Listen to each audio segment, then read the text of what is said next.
Hi friends, ఎలా ఉన్నారు? మనందరికీ కొన్నిసార్లు భలే అనిపిస్తుంది కదండి. ఏదైనా గొప్పగా సాధించేయాలని ఒక పవర్ఫుల్ ఫీలింగ్ వచ్చేస్తుంది. కానీ ఆ జోష్ కొద్ది రోజులకి ఎందుకు మాయమైపోతుందో ఎప్పుడైనా ఆలోచించారా? ఈరోజు మనం దాని గురించిన ఒక చిన్న, చాలా సింపుల్ రహస్యం తెలుసుకుందాం.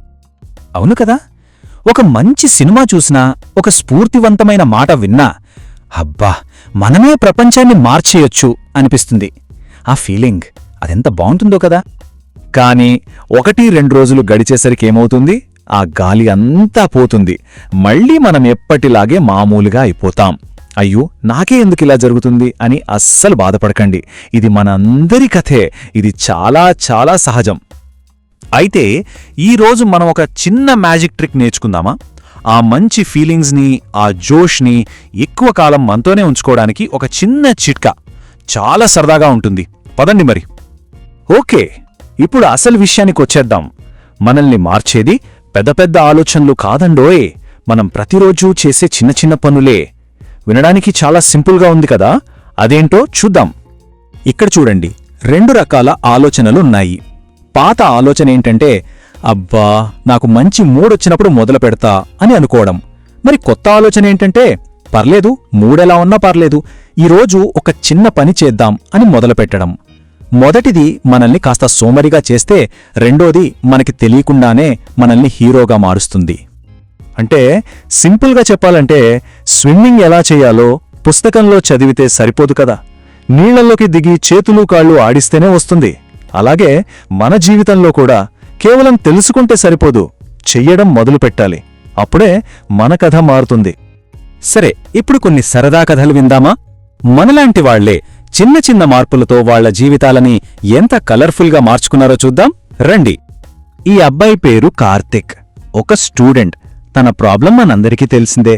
రేపట్నుంచి ఖచ్చితంగా చదువుతా అని ప్రతిరోజూ అనుకుంటాడు. కాని ఆ రేపు అనేది మాత్రం ఎప్పటికీ రాదు. పాపం కార్తిక్ ఏం చేశాడో తెలుసా? పెద్ద పెద్ద టార్గెట్లు ఏమీ పెట్టుకోలేదు. 2 చిన్న రూల్స్ పెట్టుకున్నాడు. ఒకటి, రోజూ ఒకే టైంకి కేవలం 25 నిమిషాలు మాత్రమే చదవాలి, ఎక్కువ వద్దు. 2, రాత్రి పడుకునే ముందు ఆ రోజు జరిగిన ఒక మంచి విషయానికి మనసులో థ్యాంక్స్ చెప్పుకోవాలి. అంతే. ఇప్పుడు కార్తీక్ ఏమంటున్నాడో చూడండి. ముందు నాకు మార్కులు కావాలి, ర్యాంకులు కావాలి అని ఉండేది. కాని ఇప్పుడు ప్రతిరోజూ ఆ 25 నిమిషాలు చదవడం నాకు చాలా నచ్చుతుంది. చూశారా మ్యాజిక్? ఎప్పుడైతే మనం పనిని ప్రేమించటం మొదలు పెడతామో, ఫలితం అదే మనల్ని వెతుక్కుంటూ వస్తుంది. ఇప్పుడు స్నేహల్ కథ విందాం. ఆఫీస్ పని, టెన్షను, రోజు పాపం తనకి తల తిరిగిపోయేది. ప్రశాంతత అనేది అస్సలు ఉండేది కాదు. తను కూడా జీవితాన్ని మార్చేయాలని పెద్ద పెద్ద ప్లాన్స్ ఏమీ వెయ్యలేదు. కేవలం 3 చిన్న పనులు అలవాటు చేసుకుంది. పొద్దున్నే లేవగానే ఒక 5 నిమిషాలు కళ్ళు మూసుకుని ప్రశాంతంగా కూర్చోవడం.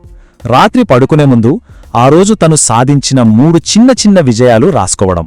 ఇక చివరిది చాలా ముఖ్యమైంది, ఎవ్వరిమీద కోపంతో నిద్రపోకూడదు. అంతే. ఇక అరుణ్, ఇతను ఒక చిన్న బిజినెస్ నడుపుతున్నాడు. కాని ఎప్పుడూ కంగారు, అంతా గందరగోళం. దేనికి ఒక ప్లానింగ్ ఉండేది కాదు.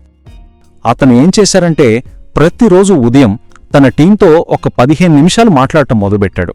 వారానికి ఒకసారి అందరితో కలిసి భోజనం చేస్తూ వాళ్లకు థ్యాంక్స్ చెప్పేవాడు. చూసారా, ఈ చిన్న పనుల వల్ల అతని బిజినెస్ మాత్రమే కాదు, తను కూడా ఒక మంచి లీడర్గా ఎదిగాడు. అసలు ఈ చిన్న చిన్న అలవాట్లలో ఇంత శక్తి ఎక్కడ్నుండొస్తోంది? దీని వెనుకున్న పెద్ద రహస్యమేంటి?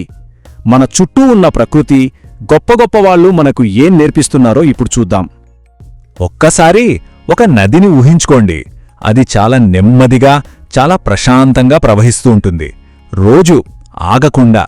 అలా కొన్ని సంవత్సరాల తర్వాత అది గట్టి రాళ్లను, పెద్ద పెద్ద కొండలను కూడా కోసేస్తుంది. అద్భుతం కదా? దీని అర్థమేంటో తెలుసా? ఒక్కరోజులో కొండను పగలగొట్టడం కంటే ప్రతిరోజూ కొంచెం కొంచెం ఓపికగా ప్రయత్నిస్తే ఏదైనా సాధించొచ్చు. నిలకడగా ఉండటంలోనే అసలైన బలం దాగి ఉంది. మనందరి hero doctor APJ Abdul Kalam గారు కూడా ఇదే చెప్పారు. కలలు కనండి, కాని ఆ కలలను నిజం చేసుకోవాలంటే మాత్రం పనిచేయాలి అనేవారు. ఆయన అంత గొప్ప వ్యక్తి ఎలా అయ్యారో తెలుసా? ఆయన రోజువారీ అలవాట్లు చాలా సింపుల్గా ఉండేవి. ప్రతిరోజూ ఉదయాన్నే లేవడం, చదువుకోవడం, ఆ రోజు ఏం చేయాలో రాసుకోవడం, ఇవే ఆయనను అంత గొప్ప స్థాయికి తీసుకెళ్లాయి. గొప్పతనం అనేది ఒక్క రోజులో వచ్చేది కాదు, అది రోజూ కొంచెం కొంచెంగా నిర్మించుకునేది. స్టార్బక్స్ గురించి మనందరికీ తెలుసు కదా. వాళ్ళు కేవలం కాఫీ అమ్మరు, వాళ్ళు ప్రతి కస్టమర్కి ఒక మంచి అనుభూతినిస్తారు. ఒక చిరునవ్వు, ఆప్యాయంగా పలకరించడం, ఈ చిన్న పనిని ప్రతిరోజు ప్రతి స్టోర్లో చేయడం వల్లే ఒక చిన్న కాఫీ షాప్ ఈరోజు ఎంత పెద్ద బ్రాండ్ అయింది.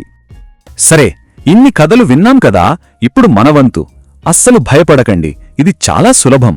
మన జీవితంలో ఒక చిన్న అందమైన మార్పును తీసుకురావడానికి మనం కూడా ఒక మొదటి అడుగు వేద్దాం. రెడీనా? ఇదిగోండి మనకోసం ఒక సింపుల్ మార్నింగ్ ఫార్ములా. ఇదొందు రూల్ కాదండి, కేవలం ఒక సజెషన్. పొద్దున్నే లేవగానే 2 నిమిషాలు మనకున్న వాటికి థ్యాంక్స్ చెప్పుకుందాం. 5 నిమిషాలు ఆ రోజు ఏం చేయాలో ఆలోచించుకుందాం. ఒక 10 నిమిషాలు మనకు నచ్చింది ఏదైనా నేర్చుకుందాం. ఇంకో 10 నిమిషాలు నడుద్దాం లేదా ప్రశాంతంగా కూర్చుందాం. అంతే, మీ ఉదయం ఎంత బావుంటుందో మీరే చూస్తారు. చూడండి, దుర్గా సార్ ఎంత బాగా చెప్పారో.